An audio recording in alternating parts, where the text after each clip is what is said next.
When we talk about avoidant psychology, most people imagine someone who is cold, distant, or unaffected. But that image only exists in daylight. During the day, avoidants function. They stay busy. They stay productive. They fill their schedule, scroll their phone, distract themselves with work, noise, stimulation. And from the outside, it looks like control. It looks like strength. It looks like independence. But night is different. Night removes escape. Night removes performance. And that's where the real psychology shows up. At night, there is no audience to impress and no task to hide behind. The nervous system slows down, the mind loses its distractions, and suddenly the very emotions they've spent years suppressing begin to surface. This is when the walls they built during childhood, walls that once protected them, start to crack. Because avoidance doesn't mean they don't feel. It means they feel too much and never learned how to stay present with it. Sleep requires safety. It requires surrender. And for an avoidant, surrender is the most threatening state of all. When they lie in bed, their body is still, but their mind is loud. Thoughts they avoided all day come back with interest. Conversations replay. Moments of closeness resurface. The sound of your voice, the way you looked at them when you were fully present, the sense of calm they felt but never acknowledged. These memories aren't romantic nostalgia. They are reminders of vulnerability. And vulnerability is the one thing their nervous system learned to associate with danger. Here's the part most people misunderstand. They're not losing sleep because they miss you in a simple emotional way. They're losing sleep because you disrupted a pattern they relied on to feel in control. You represented connection without pressure, closeness without domination, intimacy without loss of self. And that's destabilizing to someone whose identity is built on emotional self-sufficiency. When you're gone, the system collapses, not dramatically, not outwardly, but internally. During the day, they tell themselves a story. I'm fine. I don't need anyone. This is better. At night, that story doesn't hold. Because the body keeps score. The body remembers what the mind tries to dismiss. Their chest feels tight. Their breathing is shallow. Their thoughts spiral, not toward you alone, but toward what your presence symbolized. Safety they didn't earn, acceptance they didn't control, connection they didn't have to perform for. And this is where insomnia becomes psychological truth. The inability to sleep is not weakness. It's exposure. It's the moment when the avoidant can no longer outrun themselves, when the nervous system, deprived of regulation, begins searching for what it lost. And often that regulator was you. Not because you fixed them, but because your consistency created calm. Your steadiness gave their system a break. You made closeness feel survivable. When that's gone, the brain doesn't just grieve the person, it grieves the state, the calm, the grounding, the sense of emotional coherence. That's why nights stretch longer. That's why they wake up suddenly. That's why silence feels loud. They aren't haunted by love. They're haunted by what they avoided becoming aware of while you were there. And the cruel irony is this. The very mechanism they used to protect themselves is now the reason they suffer. Avoidance works when there is distance, distraction, and movement. But night removes all three. And in that stillness, they are forced to feel what they postponed. Not all at once, but enough to keep them awake. This is why losing you costs them more than they expected. Because you weren't just someone they dated. You were a mirror, a stabilizer, a quiet place their system could rest without understanding why. And once that's gone, sleep becomes difficult. Not because they are broken, but because for the first time they are awake to themselves. And here's the truth that lands hardest. When someone can't sleep at night after losing you, it's not because they lost comfort. It's because they lost the illusion that avoidance was protecting them. Let's go deeper into what they actually lost when they lost you. Because this is where avoidance psychology becomes impossible to deny. Most avoidants believe they are self-regulated. They see themselves as emotionally independent, rational, controlled. They pride themselves on not needing anyone. But psychology tells a very different story. No human nervous system is designed to regulate itself in isolation. We are wired for co-regulation, and whether they consciously admit it or not, you became that system for them. You didn't calm them by fixing their problems or talking them through every emotion. In fact, many avoidants resist overt emotional processing. What you offered was something far more powerful: presence without pressure, consistency without control. Your nervous system communicated safety to theirs without words. When they were dysregulated, they didn't analyze it. They just felt better around you. That's not romance, that's biology. This is why they often can't articulate what's wrong after you leave. They don't say, I miss how you grounded me. They say, I feel off, I'm restless, something's not right. Because what they lost wasn't an idea or a role, it was a state. Your presence regulated their stress hormones, their breathing, their internal rhythm. And once that regulation disappears, the body notices immediately. Now, here's the part that's difficult for avoidants to accept. They didn't consciously choose you as their emotional anchor. It happened beneath awareness. Their system learned over time that being near you reduced internal tension. That's why they could be close without feeling engulfed. That's why they stayed longer than they intended. That's why leaving you felt confusing rather than freeing. They didn't just walk away from a relationship. They removed the stabilizer without installing a replacement. So what happens next? The nervous system scrambles. Anxiety increases. Irritability rises. Sleep becomes fragmented. Focus disappears. They may mistake this for stress, burnout, or just a phase, but it's none of those things. It's withdrawal, not from love, from regulation. The same way a body reacts when a familiar rhythm is suddenly removed. And this is where the story they tell themselves starts to break down. They thought autonomy meant safety. They thought distance meant peace. But the farther they get from you, the more unsettled they feel. Not because you were controlling, but because you were calming. You didn't demand emotional exposure, you allowed it naturally. And for someone who has lived their life braced against closeness, that kind of ease becomes addictive, even if they never name it. This is also why avoidants often minimize the relationship after it ends. If they admit what you provided, they have to confront dependency. And dependency is terrifying to someone whose survival once depended on self-reliance. So instead, they rationalize, they detach, they rewrite history. But the body doesn't revise its memory. The nervous system remembers exactly where it felt most balanced. Over time, something unsettling happens. They start seeking regulation elsewhere. Overworking, excessive exercise, substances, rebound relationships, constant stimulation. None of it works for long because external distraction can numb, but it can't stabilize. Co-regulation is specific, it's relational, and it's irreplaceable when it's lost. And this is the moment many avoidants don't expect. They realize you weren't a weakness in their life, you were a stabilizing force. You weren't the reason they felt vulnerable, you were the reason vulnerability didn't overwhelm them. Losing you didn't make them stronger. It exposed how much strength they were borrowing from the connection without understanding it. That realization doesn't always lead to action. Sometimes it leads to silence, sometimes to regret, sometimes to sleepless nights and quiet self-interrogation. But once that awareness sets in, it changes everything because they can no longer claim they didn't need anyone. They needed you, not to survive, but to feel regulated, grounded, and human. And the truth that lands hardest is this. When someone loses the person who regulated their nervous system, they don't just feel lonely, they feel unmoored. Now here's where the psychology takes a sharp turn because this is the moment most people completely misread what's happening. Avoidants are used to a very specific relational rhythm. When tension appears, they pull back, and almost always the other person moves forward.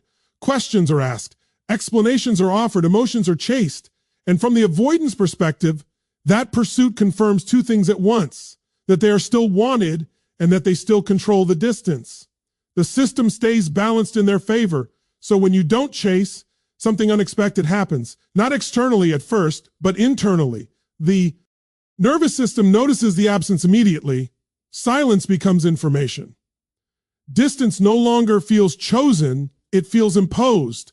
And for the first time, detachment stops working the way it used to. What once felt like relief begins to feel like loss. Avoidants rely on predictability more than passion. They may avoid emotional intensity, but they expect relational consistency. When you've always reached out, explained yourself, or tried to repair the rupture, your behavior became part of their internal map.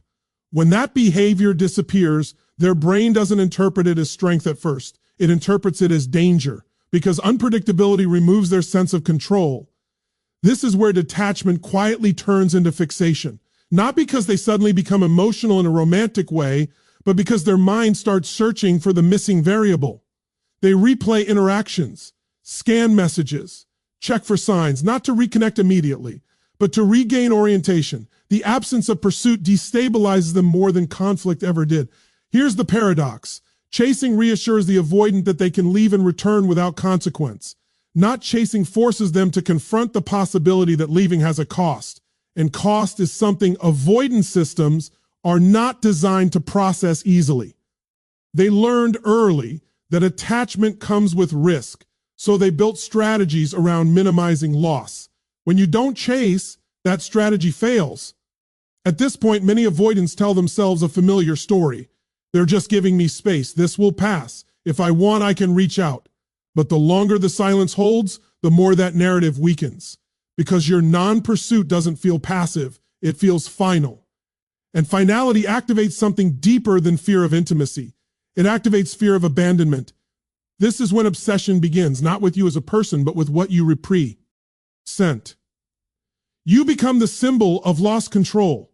The relationship becomes the reference point for a version of themselves that felt anchored, stable, and desired without effort. And the mind keeps circling the same question, why didn't they chase? They expect anger. They expect tears. They expect confrontation. What they don't expect is self-respect. And self-respect changes the entire power dynamic. It sends a signal their nervous system can't ignore. This person is not available for the old pattern anymore. And that realization hits harder than rejection ever could. Philosophically, this is the collapse of the avoidant illusion. They believed autonomy meant invulnerability. But real autonomy doesn't depend on someone else's pursuit. When you stop chasing, you demonstrate independence without withdrawal. You don't disappear, you disengage. And that distinction matters. Because disengagement forces reflection, while disappearance allows avoidance to continue unchecked. Now, here's the uncomfortable truth. Obsession doesn't mean they are ready for connection. It means they are destabilized. Their internal hierarchy has been disrupted. They are no longer the one choosing distance unilaterally. And once that control is gone, the psyche scrambles to restore equilibrium, often through rumination, fantasy, or idealization. This is why you might sense their energy even in silence. This is why they may resurface indirectly, watching, checking, testing. They're not chasing you back in a healthy way. They're probing for certainty. They want to know if the door is still open without having to risk walking through it. And yet, something irreversible has already happened. The moment you didn't chase, the dynamic changed. You stepped out of the role that made avoidance comfortable. You removed the safety net that allowed them to detach without consequence. And in doing so, you forced awareness where there used to be numbness. This isn't about manipulation or strategy. It's about truth. When someone no longer runs after you, you stop being an option and start becoming a loss.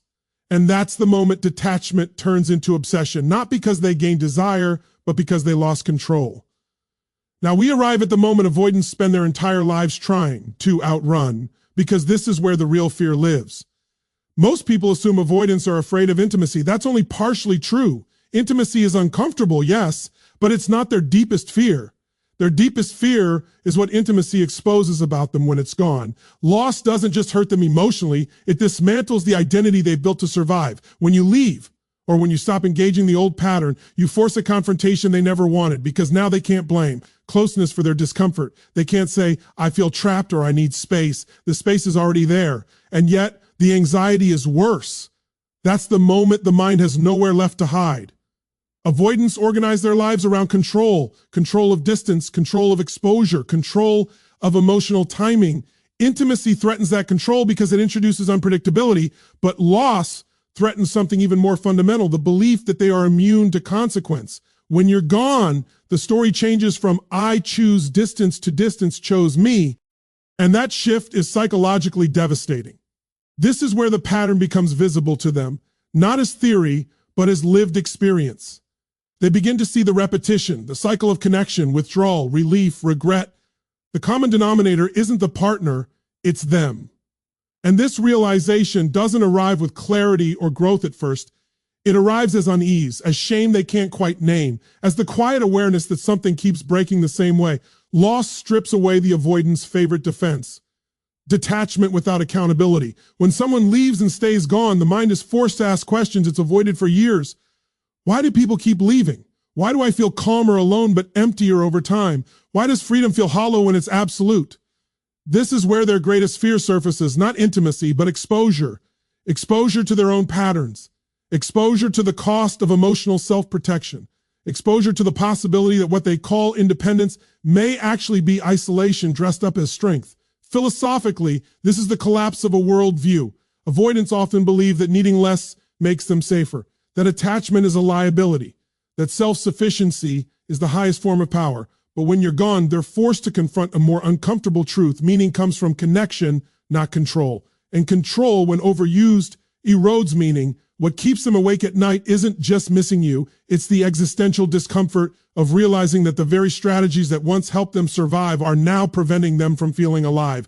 That the walls they built didn't just keep pain out, they kept fulfillment out too.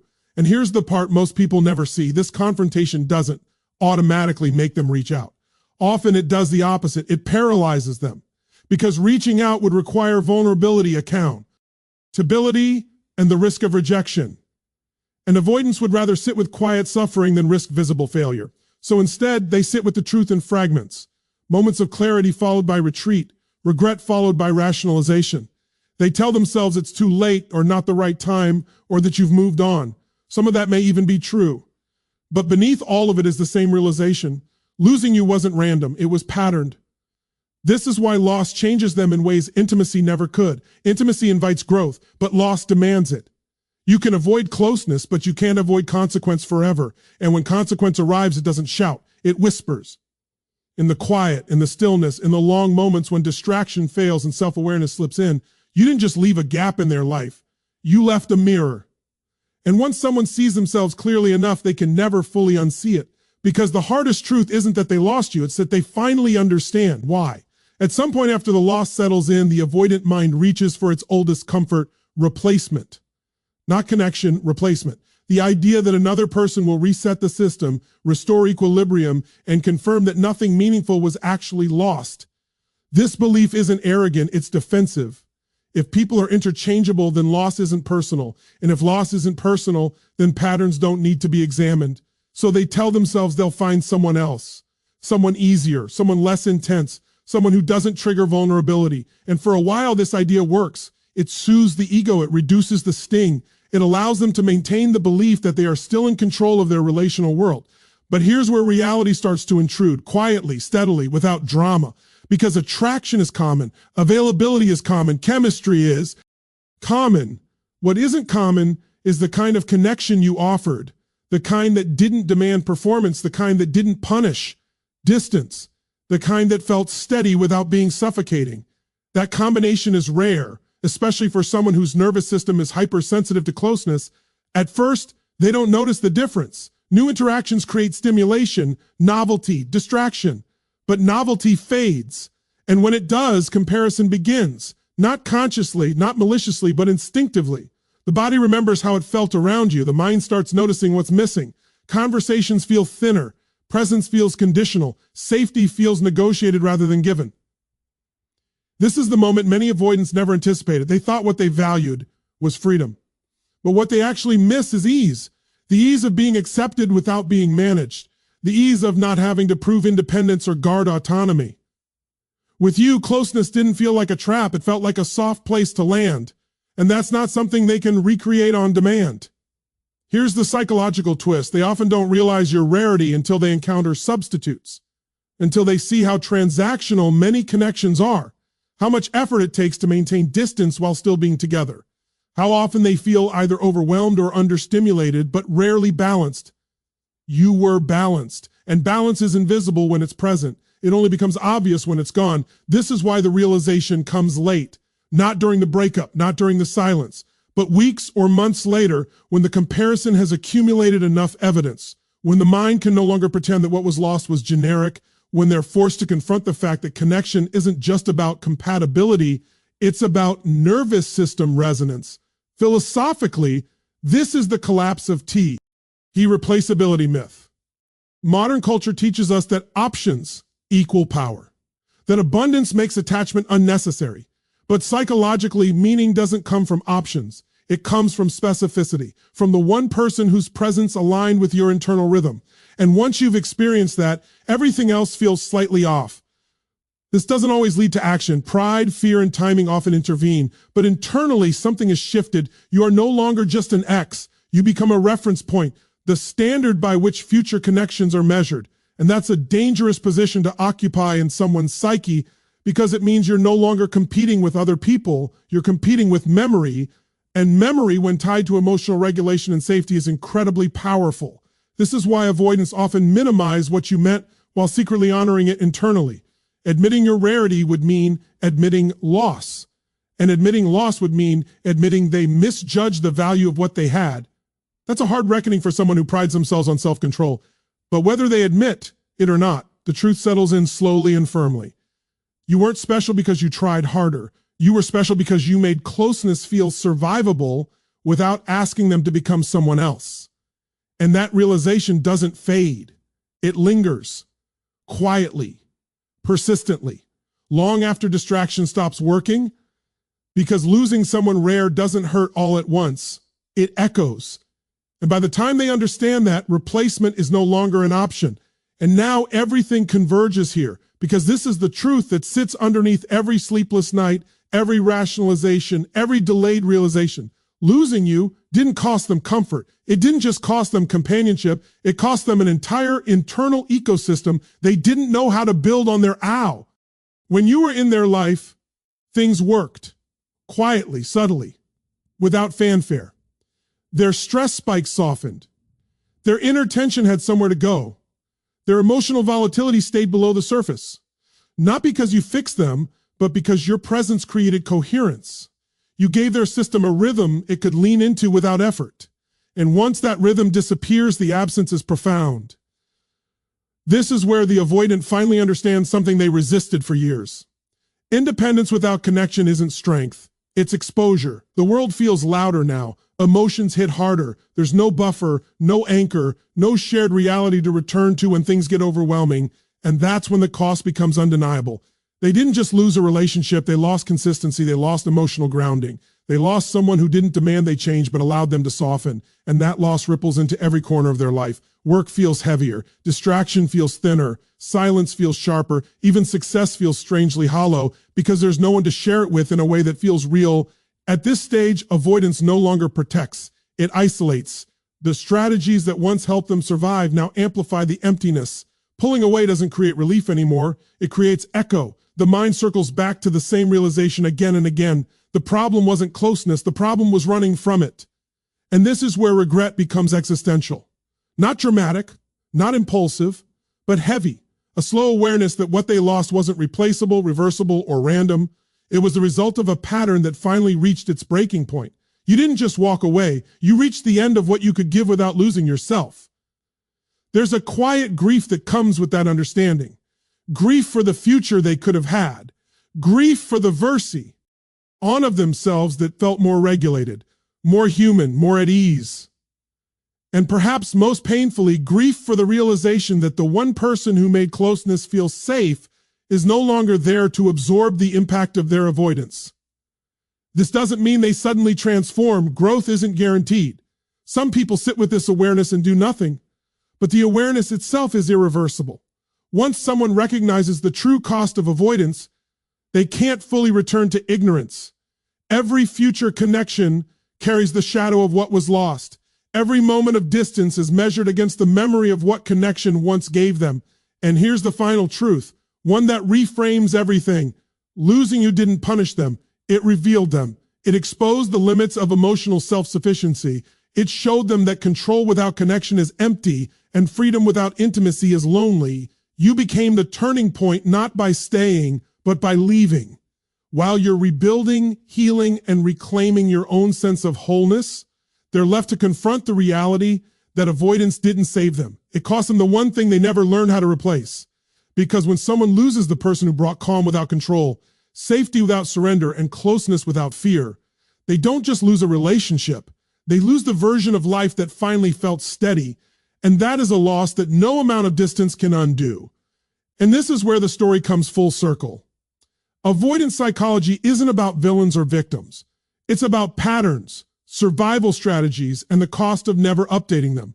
What you've seen throughout this journey is not someone who didn't care, but someone who didn't know how to stay. Someone who learned early that distance felt safer than dependence, and control felt smarter than connection. Those strategies once protected them, but protection is not the same as fulfillment. Losing you didn't break them in obvious ways. It didn't lead to dramatic confessions or instant change. It led to something far more uncomfortable: awareness. Awareness that night is no longer peaceful. Awareness that regulation is missing. Awareness that silence no longer feels like freedom. Awareness that what they called independence was often just emotional exile. You were not the one who failed to love enough. You were the one who made closeness possible without force. You offered safety without surrender, consistency without control, and presence without pressure. And when that disappears, the nervous system notices. The mind resists. But the truth settles in anyway. This isn't about hoping they regret you or come back transformed. It's about understanding your impact without shrinking yourself to be understood. Their sleepless nights are not your responsibility, but they are evidence. Evidence that connection matters. Evidence that avoidance has a price. Evidence that what you gave was real. And here's the final shift. The power was never in being missed. The power was in knowing your worth didn't depend on being chased, chosen late, or understood too slowly. You didn't lose them. You outgrew the pattern. Because when someone loses you and finally feels everything they avoided, the real ending isn't their regret. It's your freedom.